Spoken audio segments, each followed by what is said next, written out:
ఇంటిని సమర్పిస్తున్న వారు తెలంగాణలో అతి తక్కువ ధరలలో మీరు కలలు కన్న ఇంటిని నిర్మిస్తున్న ఏకైక సంస్థ సన్షైన్ ఇన్ఫ్రా 9069069333.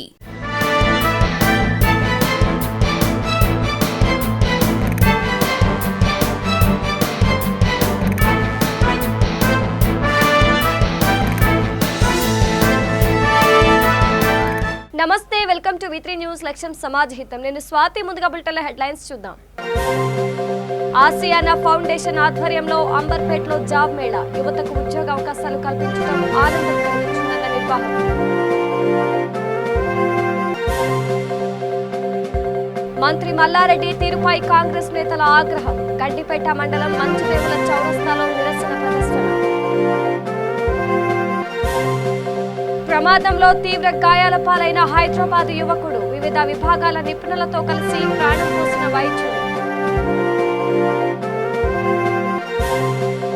మంత్రి మల్లారెడ్డి అనుచిత వ్యాఖ్యలపై ఆగ్రహం, జాతీయ రహదారిపై కోటగండి వద్ద కాంగ్రెస్ నేతల రాస్తారోకో. డీటెయిల్స్ చూస్తే, యువతకు ముఖ్యంగా నిరుపేద కుటుంబాలకు చెందిన వారికి ఉద్యోగం చేసుకునే అవకాశం కల్పించడం ఆనందం కలిగిస్తుందని ఆసియానా ఫౌండేషన్ వ్యవస్థాపక అధ్యక్షులు అహ్మద్ సిద్దికీ చెప్పారు. ఫౌండేషన్ ఆధ్వర్యంలో అంబర్పేటలో జాబ్ మేళా జరిగింది. ఈ సందర్భంగా ఆయన మాట్లాడుతూ, తాను కూడా చిన్నప్పటి నుండి కష్టపడి ఇవాళ ఈ స్థాయికి చేరుకున్నానన్నారు. తాను చదువుకుంటున్న సమయంలో పేదలకు ఉద్యోగాలు దక్కకపోవడం బాధ కలిగించేదన్నారు. ఈ నేపథ్యంలో నిరుద్యోగుల కోసం 4 కంపెనీలను సంప్రదించి ఈ శిబిరాన్ని నిర్వహించామన్నారు. పిసిసి ప్రధాన కార్యదర్శి షేక్ అఫ్జల్ మాట్లాడుతూ, నిరుపేద యువతను ఉద్యోగులుగా మార్చేందుకు అహర్నిశలు కృషి చేస్తున్నారంటూ వ్యవస్థాపక అధ్యక్షుడు సిద్దికీని అభినందించారు. అనంతరం మెహదీపట్నం కంటెస్టెడ్ కార్పొరేటర్ మహ్మద్ ఇర్ఫాన్ ఖలీఫ్ మాట్లాడుతూ, నేటి యువత విద్య ద్వారా ఉన్నత శిఖరాలను అధిరోహించారు. పిసిసి సెక్రటరీ ఎయిజాజ్ ఉజ్ జామన్ మాట్లాడుతూ, ఇటువంటి జాబ్ మేళాకు తన వంతు సహకారం ఎల్లప్పుడూ ఉంటుందన్నారు. కాగా జాబ్ మేళాలో యువతి యువకులు విద్యార్థులు పాల్గొన్నారు. ఆసియానా గ్రూప్ సేవ ఆధ్వర్యంలో జాబ్ మేళా ప్రోగ్రాం జరుగుతున్నది. ఇక్కడ విజయ మేరీ హాస్పిటల్ దగ్గర. దీనికి ముఖ్య కారణం ఏమంటే, తెలంగాణలో జాబ్ చాలా తక్కువ దొరుకుతున్నది. అందుకే ఈ జాబ్ మేళా ప్రోగ్రాం మన ఔసాఫ్ సయీద్ సిద్దికీ ఈ ప్రోగ్రాం చేస్తున్నాడు. చాలా మంచివాడు పిల్లవాడు. ఎందుకంటే ఈ చిన్న వయసులో ఇంత పెద్ద బుద్ధి ఉన్నదంటే ఇక మనం అర్థం చేసుకోవాల్సిందే. ఎందుకంటే యూత్కి, అది ఫిమేల్ కానీ మేల్ కానీ, వాళ్లకు జాబ్ ఇప్పించాలని అతను ఒక కోరిక పెట్టుకున్నాడు. అతను శ్రద్ధతో పనిచేస్తున్నాడు. ఈ ఆసియానా సేవా అసోసియేషన్ ద్వారా పిల్లలకు భవిష్యత్తు గురించి జాబ్ ఇప్పించాలని మంచిగా ప్లాన్ చేశాడు. అది జాబ్ దొరకడం వల్ల పేరెంట్స్కి ఎటువంటి ఇబ్బందులు ఉండేది. అందుకే ఈ ప్రోగ్రాము ఆ పిల్లవాడు చేస్తున్నాడు.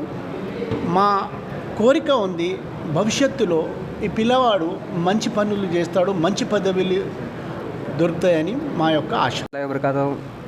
नमस्ते, आदाब, सत श्री अकाल। जितने भी जने आज मीडिया के थ्रू ये वीडियो देख रहे हैं, मैं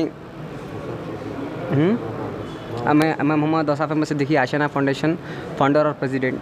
मेरा एम यही है कि जितने भी अनएम्प्लॉयमेंट पर्सनस है उन लोग को जॉब लग जाना। नहीं बोले तो भी मैं ये ऐड 12 अगस्त को डाला था। 12 अगस्त से मुझे बहुत से बहुत फ़ोन आने लगे, तो वही हिसाब में मैं जो सो देखा, टोटल 5 कंपनियों से मैं टाइप करा। Amazon, Myntra, Flipkart, express bridge और हमारा बिग बास्केट। ये 5 कंपनियों से मैं टाइप करके अल्हम्दुलिल्लाह जॉब मेला प्रोग्राम कंडक्ट किया मेरे फाउंडेशन की तरफ से, जिसमें नहीं बोले तो भी मैं ऑलरेडी बच्चे फ़ोन करते कि मैं उन लोगों को टोकन भी दिया था। टोकन ले लेके उनके नाम, नंबर, उन लोगों के जो जो डॉक्यूमेंट्स ले लेके पहले कंपनीज़ के जो भी HR मैनेजर से हमारे रघु प्रकाश साहब, करनाकर साहब जो स्टोर मैनेजर से, और हमारे एक्सप्रेस कंपनी के अली साहब और हमारे इब्राहिम साहब, ये भी जो है सो CRM हैं एक्सप्रेस कंपनी के। और हमारे ख़ास तौर से जो यहाँ पे नहीं है मेरे साथ, हमारे इमरान भाई, जिसकी मैं शुक्रिया अदा करता हूँ जो मुझे फील्ड में लाया उन्होंने। और हमारे जगदीश भाई है, इन लोगों के थ्रू जो सो मैं टाई अप हुआ कंपनी में, टाई अप होके मैं आज ये जॉब मेला कंडक्ट किया हूँ। और हमारे जितने भी यहाँ पे हैं, हमारे एस के अफजलुद्दीन साहब पीसी जनरल सेक्रेटरी, एजाजुज़्ज़मान साहब, इनका बहुत बड़ा हाथ है इस प्रोग्राम को वो करने में।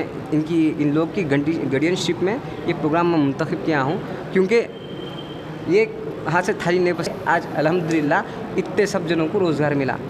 आप थोड़ी देर में आप खुद भी पूछ सकते हैं कि लोगों से कि उन लोगों को मिली नहीं मिली। ప్రమాదంలో తీవ్రంగా గాయాల పాలై లైఫ్ సపోర్ట్ మీద ఆధారపడిన కరోనా పీడితుణ్ణి అవేర్ గ్లెనిగల్స్ గ్లోబల్ ఆసుపత్రి వైద్యులు ప్రాణాపాయం నుంచి కాపాడారు. 18 ఏళ్ల యువకుడైన షాబాజ్ నగరంలో జరిగిన ఒక ప్రమాదంలో దారుణంగా గాయపడటంతో అవేర్ గ్లెనిగల్స్ గ్లోబల్ ఆసుపత్రికి తీసుకొచ్చారు. అతడికి పలు చోట్ల ఎముకలు విరిగాయి. దీంతో పాటు మెదడుకు కూడా గట్టి దెబ్బ తగలడంతో కోమా దశకు చేరుకున్నాడు. దీంతో షాబాజ్ పలు విభాగాల వైద్య నిపుణులు అవసరమయ్యారు. అయితే చికిత్సకు ముందు పరీక్షించగా క్షతగాత్రుడికి కరోనా సోకినట్లు తేలింది. ఈ విషయమై కన్సల్టెంట్ ఆర్థోపెడిక్ సర్జన్ సత్యనారాయణ మాట్లాడుతూ ఆసుపత్రికి తీసుకొచ్చేసరికి ఆ కుర్రాడు కోమా దశలో ఉన్నాడు. అతడి ప్లేట్లెట్స్ బాగా తక్కువగా ఉన్నాయి. ఈ కారణంగా బతికే అవకాశాలు సన్నగిల్లిపోయాయి. అయితే వివిధ విభాగాలకు చెందిన వైద్య నిపుణులతో కలిసి శ్రమించి తిరిగి కోలుకునేలా చేయగలిగామని చెప్పారు. For my father and for my relatives, we used to prefer this hospital. In the same way, like fortunately we have met Dr. Bhim sir and Dr. Ahmar Ali Khan. Unfortunately today I personally miss Dr. Bhim sir and Dr. Ahmar Ali Khan.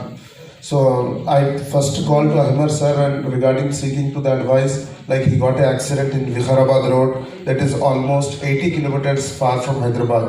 So near Vikharabad he got the accident suddenly, and we got a call from police team and we immediately said to shift the hospital.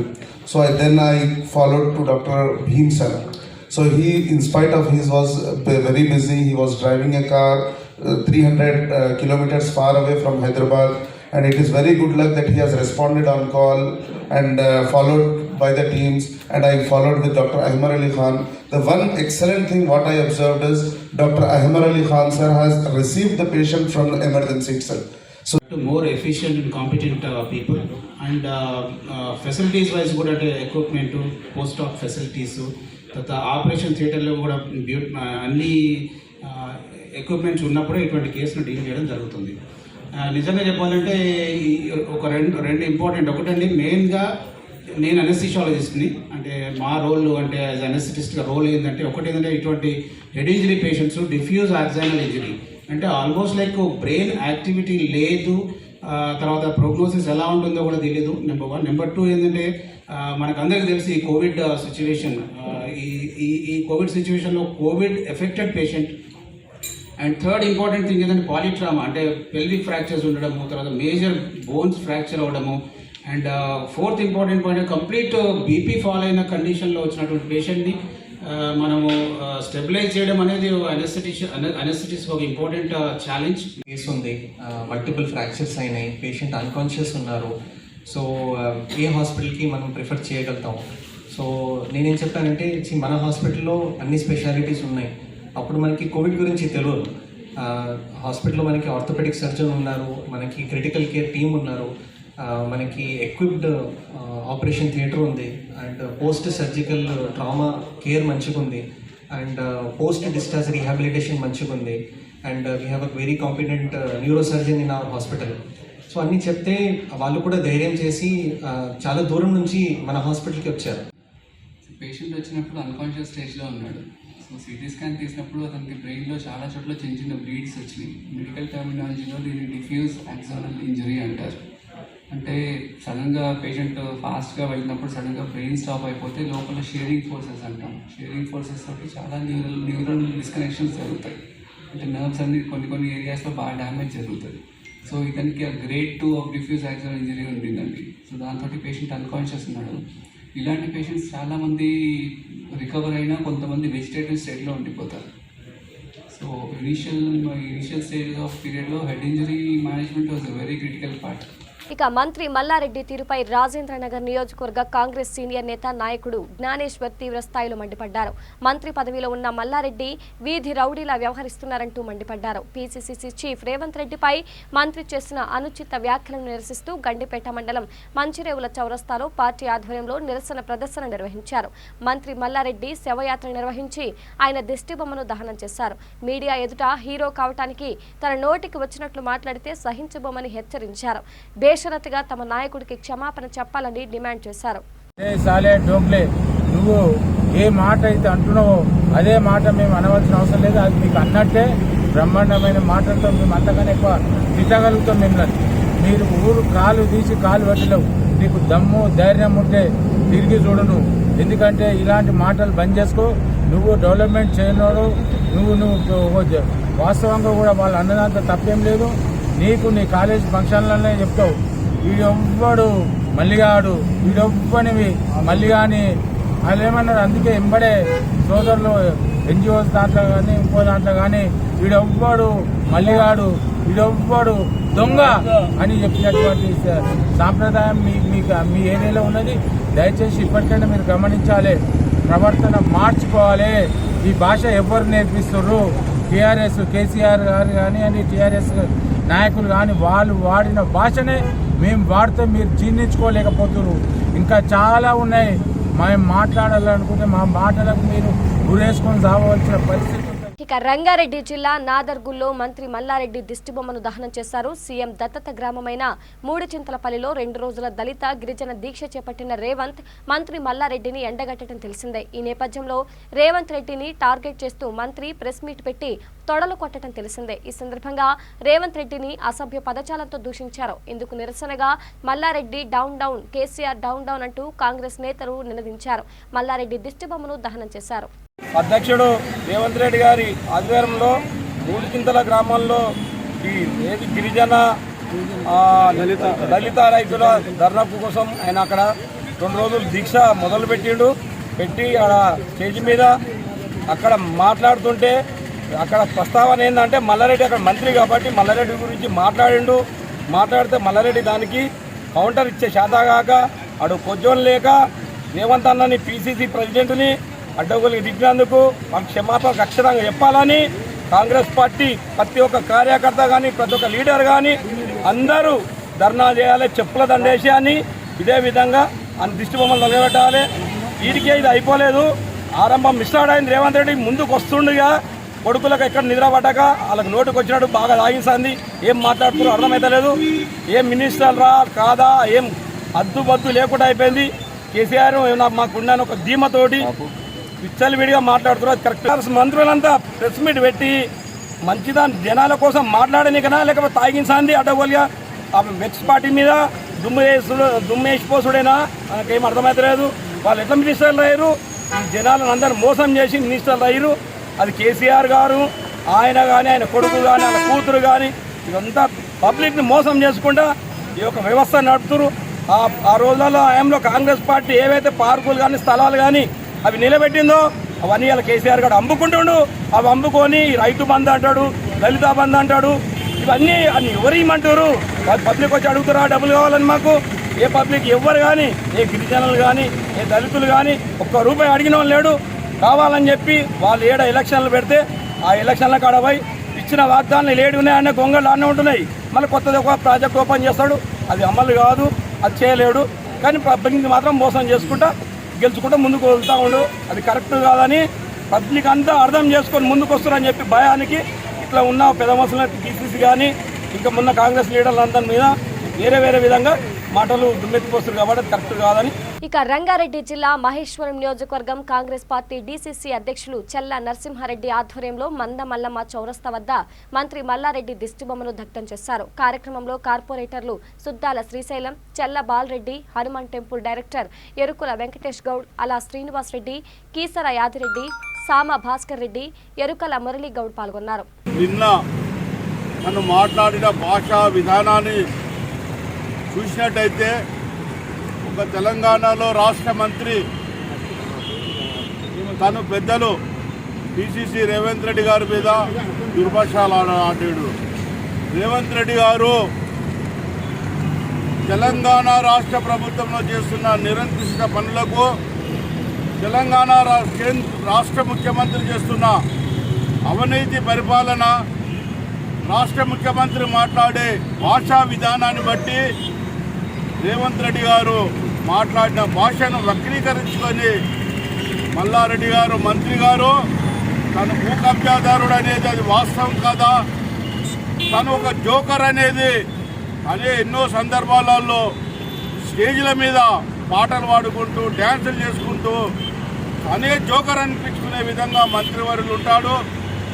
తన అభివృద్ధి ఫలాలు వదిలిపెట్టి తన సొంత Medchal assembly సెగ్మెంట్లో తను ఏ అభివృద్ధి చేయలేరని చెప్పి ప్రజలు మొన్న దీక్ష చేస్తే రేవంత్ రెడ్డి గారు వేలాది మంది తండోపతండాలుగా వచ్చి మల్లారెడ్డి గారు మా స్థానిక ఎమ్మెల్యే మంత్రి గారు భూ కబ్జాలు చేస్తున్నాడు, గుండాయిజం చేస్తున్నాడు, రౌడీజం చేస్తున్నాడు, అదేవిధంగా ఎన్నో అక్రమ దందాలు చేస్తున్నాడంటే చెప్పి మరియు తను పెట్టిన మెడికల్ కాలేజీలో అసైన్మెంట్ ల్యాండ్ లేదా అని చెప్పి మేము చెప్తున్నాము. తను పెట్టిన ఇంజనీరింగ్ కాలేజీలో అక్రమాలు జరుగుతలేవా అని చెప్తున్నాము. ప్రభుత్వం ఇచ్చే స్కేల్ ఇవ్వకుండా వారికి ఉద్యోగ అవకాశాలు ఇస్తున్నారని చెప్తున్నాడు. దొంగ మాటలు చెప్తున్నాడు. పేద విద్యార్థులను ఎంతోమంది జీవితాలు నాశనం చేసిన మంత్రివర్యులు వారికి యూనివర్సిటీ ఇవ్వడము, దొంగకు తాళాలు ఇచ్చినట్టే మంత్రికి యూనివర్సిటీ ఇవ్వడం అనేది హాస్యాస్పదం.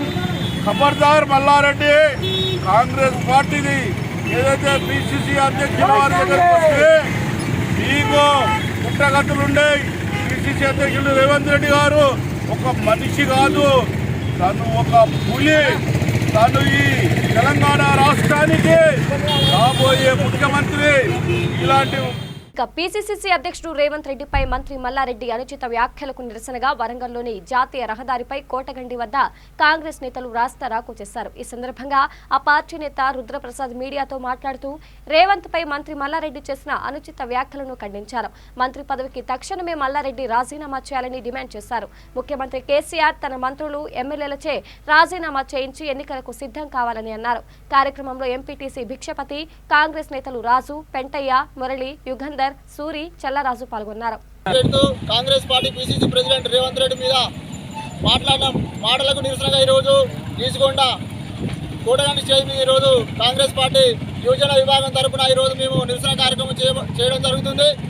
ఈరోజు ఏదైతే మల్లారెడ్డి మాట్లాడుతున్నాడు, ఒక రాజకీయ ప్రజాప్రతినిధి ఉన్నాడు, ఈరోజు ఒక టీఆర్ఎస్ పార్టీ గౌరవ పెద్ద మనిషి ఉన్నాడు. ఈరోజు అంటే ఈరోజు ఈ రాష్ట్రంలో ఏం జరుగుతుంది, మొన్న ఒక మంత్రి ఒక మహిళా ఎంపీని పట్టుకొని ఊపుతానన్న పరిస్థితి ఉన్నది. మొన్న వర్గాల ఎమ్మెల్యే గారు ఇక్కడ ఎంపీని పట్టుకొని ఏం మాట్లాడుతున్నామన్న పరిస్థితి ఉన్నది. ఈ రాష్ట్రంలో ఈ ప్రభుత్వంలో ఉన్న ఎంపీలు, ప్రజాప్రతినిధులు ఏ విధంగా మాట్లాడుతున్నారు, ఈ సమాజానికి ఏం నేర్పిస్తున్న పరిస్థితి ఉన్నది. ఈరోజు ప్రభుత్వాలు ఏది మాట్లాడుతూ ఈరోజు ప్రజలు చూస్తున్నారు. బిడ్డ ఏదైతే ఈరోజు తెలంగాణ ప్రజలు ఓట్లయితే మీరు ప్రజాప్రతినిధులు రాబోయే రోజుల్లో కాంగ్రెస్ పార్టీ అధికారంలోకి వస్తాయి. రేవంత్ రెడ్డి ఈరోజు కాంగ్రెస్ పార్టీ పగ్గాలు తీసుకున్నాడు, రాష్ట్రంలో ఒక గాలి వీస్తుంది. కాబట్టి ఈరోజు రేవంత్ రెడ్డి కృషి చేస్తూ అసలు సిగ్గుచేటు మాటలు మాట్లాడు మల్లారెడ్డికి తగదు. ఎందుకంటే ఈరోజు ఒక విద్యా సంస్థలు నడుపుతున్న మల్లారెడ్డి ఈరోజు స్టూడెంట్కు ఏమని చెప్తున్న పరిస్థితి ఉన్నది ఈ రాష్ట్రంలో. కాబట్టి ఈ మాటలు తక్షణం వెనుకలు తీసుకోవాలంటే రాష్ట్ర వ్యాప్తంగా ఈరోజు కాంగ్రెస్ పార్టీ పిలిపించి తెలంగాణ టీఆర్ఎస్ పార్టీ ఎమ్మెల్యేలు, ఎంపీలను అడ్డుకునే పరిస్థితి. కాబట్టి దీన్ని హెచ్చరిస్తూ ఈ అవకాశం ఇచ్చినందుకు ధన్యవాదాలు. శాంపేట ఎంపీటీసీ తీసుకొండ మండల్. మేము మరి మంత్రి మల్లారెడ్డి గారిని ఒకటే కోరుతా ఉన్నాం. ఇలా కేసీఆర్ ప్రభుత్వంలో బంగారు తెలంగాణ తీసుకొచ్చి మరి అందరికీ ప్రజలకు న్యాయం చేస్తానని చెప్పిన ఇలా కేసీఆర్ మరి నీ ప్రభుత్వంలో చల్లా ధర్మారెడ్డి కావచ్చు, దయాకర్ రావు కావచ్చు, ఇలా మల్లారెడ్డి కావచ్చు మరి అనుచిత వ్యాఖ్యలు చేసి నీ యొక్క ప్రభుత్వాన్ని అప్రతిష్ట పాలు చేస్తూ ఉన్నారు. నీ యొక్క ప్రభుత్వంలో ఉన్న ఎమ్మెల్యేలను, మంత్రులందరినీ బర్తరఫ్ చేసి దమ్ము ధైర్యం ఉంటే మీరు ఎన్నికలకు రాండి, గెలుస్తారని నమ్మకం మీకు ఉంటే రాండి. మీకు ఆ దమ్ము ధైర్యం లేక ఇలా ప్రభుత్వ పదవులను అడ్డు పెట్టుకొని ప్రజలను మభ్యపెట్టి ప్రజలను ఉన్న యూత్ని అందరినీ పక్కదారి పట్టించిందమ్మా మీరు చేస్తూ ఉన్నారు. ఇలా రేవంత్ రెడ్డి యొక్క పిసిసి అధ్యక్షుడు ఎప్పుడైతే తీసుకున్నాడో ఆయన ఆలోచన విధానాలు కావచ్చు, ఆయన చేసే పనులను కావచ్చు మీరు ఓర్వలేక ఇలా మీద అనుచితమైన వ్యాఖ్యలు చేస్తూ ఉన్నారు. జాగ్రత్త మల్లారెడ్డి గారు. ఇలా మేము మీ వ్యాఖ్యలను కదా ఎంత కనుక తీసుకోకుంటే పెద్ద ఎత్తున రాష్ట్ర వ్యాప్తంగా రాస్తారోకలు చేసి మీరు దమ్ము ధైర్యం ఉంటే మీరు ఓడి రాజీనామా చేసి ప్రజలకు రమ్మని చెప్పి కోరుతా ఉన్నాం.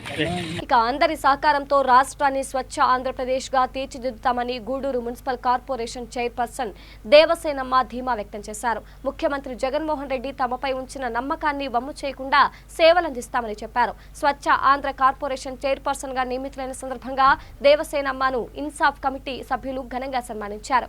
ఈ సందర్భంగా ఆమె మాట్లాడుతూ ముఖ్యమంత్రి జగన్మోహన్ రెడ్డి ఎంతో నమ్మకంతో స్వచ్ఛంద కార్పొరేషన్ చైర్పర్సన్ గా అవకాశం కల్పించారని చెప్పారు. కార్యక్రమంలో ఇన్సాఫ్ కమిటీ సభ్యులు జమాల్, ఇబ్రహీం, గౌస్ పాల్గొన్నారు. చాలా సంతోషంగా ఉంది. ఈరోజు ఇన్సాఫ్ కమిటీ వాళ్ళందరూ కూడా వచ్చి నన్ను అభినందించటం చాలా ఇదిగా ఉంది. వాళ్ళు నా మీద పెట్టుకున్న నమ్మకాన్ని కూడా నేను నిలుపుకుంటానని తెలియజేసుకుంటున్నాను.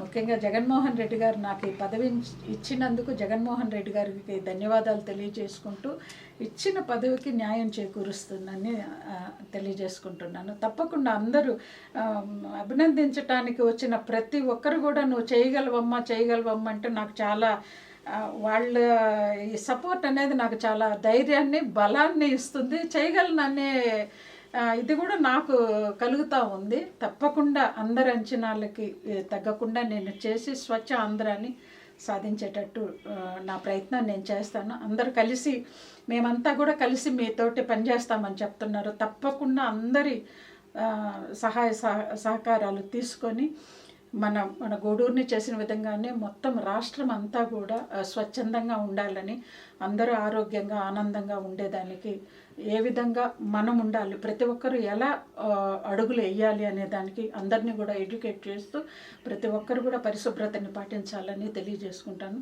నిజంగా ఇప్పుడు ఈ కోవిడ్లో కూడా అందరూ చూస్తున్నారు. ఇప్పుడు ఈ రైనీ సీజన్లో కూడా ఇంకా దోమలు బాగా ఉధృతంగా దోమల ఉత్పత్తి జరుగుతుంది.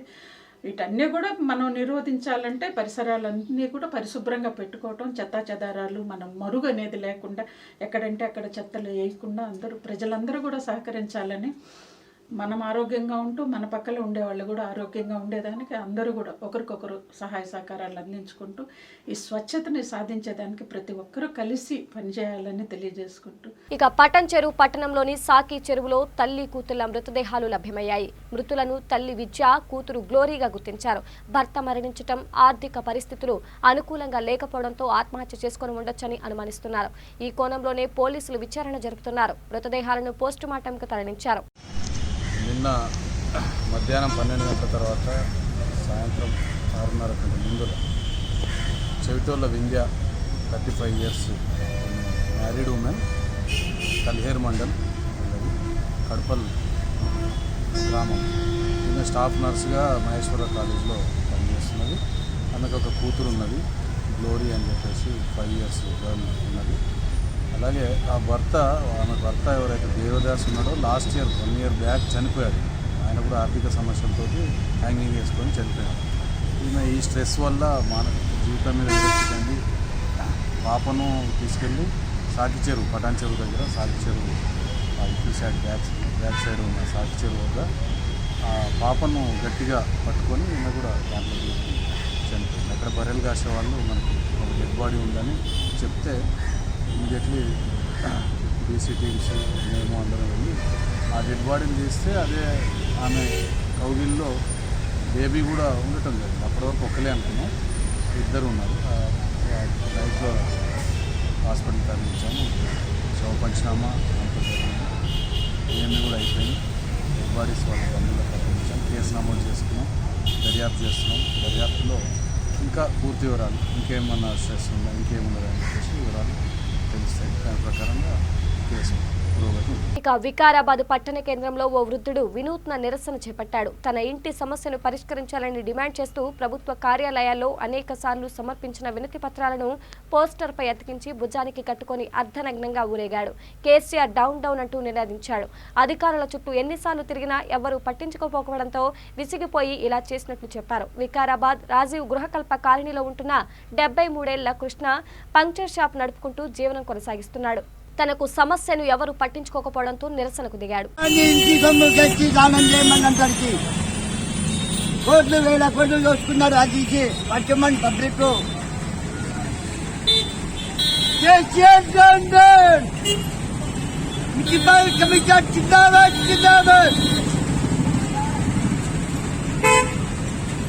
ఒక్క జాబ్ చేయలేదు కేసీఆర్. చదువు ఎందుకన్నా ఎందుకు చదువుతున్నా అదే నాన్నకాండ్ అదగాండి కానీ చదువు ఇంత పైసా పెట్టి చదువు లేదు రావమన్నా. ఓ కాలేజ్ చూడలేదా తెలియలేదా మీకు? ఎందుకు చదువుకున్నారా మీరు? తల్లిదండ్రులు ఆగంబట్టి నీకు వచ్చిండ్రే. ఏమి వచ్చారా కేసీఆర్? మీ వల్ల వచ్చింది. కాలేజ్ స్టూడెంట్లరా మీ వల్ల వచ్చింది. తెలంగాణ సోనియా గాంధీ నాకు రూపాయలు ఉన్నది. ఎవరు పట్టించుకోలేదు. అన్ని కాంప్లైంట్ గడ్డం ప్రజాకి ఇచ్చిండు. గడ్డం ప్రసాద్ 11 మందికి ఇచ్చిండు. కొండపోయిన వికారాబాద్ ఆధార్ కార్డు ఉన్నది, ఐడి కార్డు ఉన్నది, గవర్నమెంట్ ఇల్లు ఉంది. నా కొడుకు ఐడి కార్డు పంపించడం ఆల్రెడీ ఇంటి ఉంది. ఐదు కిందకి వచ్చింది వచ్చాడు. వాళ్ళు ఏమన్నారు మీతో? అదే పోరపోయి అంటాడు. కలెక్టర్ ఆఫీసర్ ఎక్స్పార్ట్ లేదు చెప్పాడు. అదే పోరపోయి అంటాడు. కంపెనీ అదే కంపెనీ కంపెనీ అదే సావానికి వచ్చినాడా? సావానికి వచ్చినా ప్రాబ్లం ఇక విద్యుత్ ఘాతానికి గురై ఓ లైన్ మ్యాన్ చనిపోయాడు. ఈ ఘటన తాడేపల్లిలో చోటు చేసుకుంది. దీంతో ఆయన భార్య కన్నీరు మున్నీరైంది. మృతుడికి 2 పిల్లలు ఉన్నారు. 108 అంబులెన్స్ సకాలంలో వచ్చిన లైన్ మ్యాన్ బతికేవాడని స్థానికులు చెబుతున్నారు. బాధిత కుటుంబాన్ని ఆదుకోవాలని కోరుతున్నారు. బులెటిన్ ముగించే ముందు హెడ్లైన్స్ మరోసారి చూద్దాం. ఆసియానా ఫౌండేషన్ ఆధ్వర్యంలో అంబర్పేటలో జాబ్ మేళా. యువతకు ఉద్యోగ అవకాశాలు కల్పించడం ఆనందం కలిగించిందన్న నిర్వాహకులు. మంత్రి మల్లారెడ్డి తీరుపై కాంగ్రెస్ నేతల ఆగ్రహం. గడ్డిపేట మండలం మంచుదేవుల చౌరస్తాలో నిరసన ప్రదర్శన. ప్రమాదంలో తీవ్ర గాయాల పాలైన హైదరాబాద్ యువకుడు. వివిధ విభాగాల నిపుణులతో కలిసి ప్రాణం పోసిన వైద్యుడు. మంత్రి మల్లారెడ్డి అనుచిత వ్యాఖ్యలపై ఆగ్రహం. జాతీయ రహదారిపై కోటగండి వద్ద కాంగ్రెస్ నేతల రాస్తారోకో. ఇవి బులెటిన్ అప్డేట్స్. మరిన్ని అప్డేట్స్ కోసం చూస్తూనే ఉండండి V3 న్యూస్. లక్ష్యం సమాజహితం. నమస్తే.